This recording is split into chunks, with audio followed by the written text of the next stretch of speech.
अहमदाबाद में नागर भाई नाम के एक भक्त हैं जो मूलतः खाखरिया के धर्मपुर गांव के हैं। वे बहुत ही अच्छे भक्त और बड़े संतों के कृपा पात्र हैं। सांसारिक गतिविधियों से मन हटाकर भगवान का भजन और सेवा करते हैं। नागर भाई और उनकी धर्म पत्नी मंजूबेन दोनों का लगभग पूरा दिन गुरुकुल मेमनगर में भजन और सेवा में व्यतीत होता है। नागर भाई की शादी विक्रम संवत 2026 में हुई थी। शादी के बाद अनेक साल बीत गए, लेकिन उनके यहां संतान सुख प्राप्त नहीं हुआ। दोनों ने कई डॉक्टरों से इलाज कराया, लेकिन कोई परिणाम नहीं आया। इसलिए उन्होंने महाराज की इच्छा मानते हुए मन को शांति दी और संतान के लिए श्री हरि से प्रार्थना करना भी छोड़ दिया। विक्रम संवत 2034 में नागर भाई व्यापार के लिए अहमदाबाद आए। इस दौरान मेमनगर गुरुकुल का विकास हो रहा था।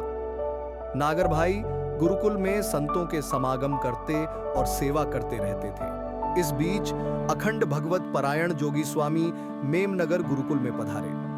विष्णु स्वामी जोगी स्वामी की सेवा में थे और केशव जीवन दास जी गुरुकुल में सेवा कर रहे थे। नागर भाई की निष्ठा और सत्संग की परायणता के कारण सभी छोटे बड़े संत उनके ऊपर प्रसन्न थे।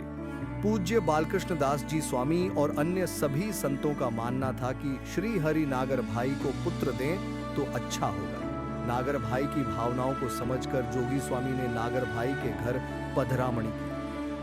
साथ के संत केशव जीवन दास जी ने स्वामी से विनती की, स्वामी, नागर भाई को संतान नहीं है, महाराज इन्हें पुत्र दें, ऐसा आशीर्वाद दें। संतों की बात सुनकर स्वामी ने नागर भाई से कहा, महाराज आपका मनोरथ पूरा करें। आप दोनों हरि जयंती का व्रत करें और जनमंगल का 51 पाठ करें।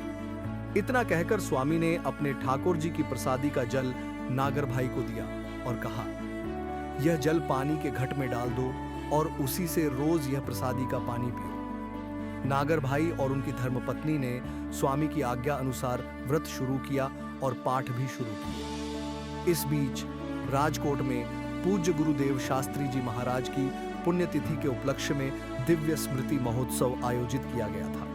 अहमदाबाद से नागर भाई की पत्नी और गुरुकुल के निष्ठावान सेवक त्रिकम भाई दुड़ा भाई का परिवार महोत्सव में सेवा के लिए राजकोट गया। श्री हरि कृपा के सागर है, सेवकों की सेवा का फल अवश्य मिलता है। इन दोनों परिवारों को सेवा का फल मिला। त्रिकम भाई की बेटी को अच्छी सर्विस मिली और नागर भाई की पत्नी के अच्छे दिन शुरू हुए। नागर भाई ने 2 साल तक स्वामी द्वारा दिए गए नियम का पालन किया।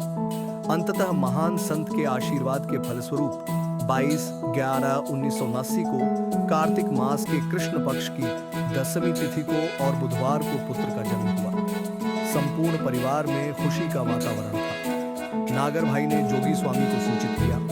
स्वामी ने कहा, भगवान का नाम मुकुंद है। यह बच्चा भगवान की कृपा से हुआ है, इसलिए इसका नाम मुकुंद रखो। इस प्रकार स्वामी ने उन्हें पुत्र भी दिया और नामकरण भी किया। पूज्य जोगी स्वामी भी योगानुसार अहमदाबाद गुरुकुल पधारे। नागर भाई के आग्रह पर स्वामी ने उनके घर पधारकर मुकुंद को कंठी बांधकर भगवान की शरण में लिया।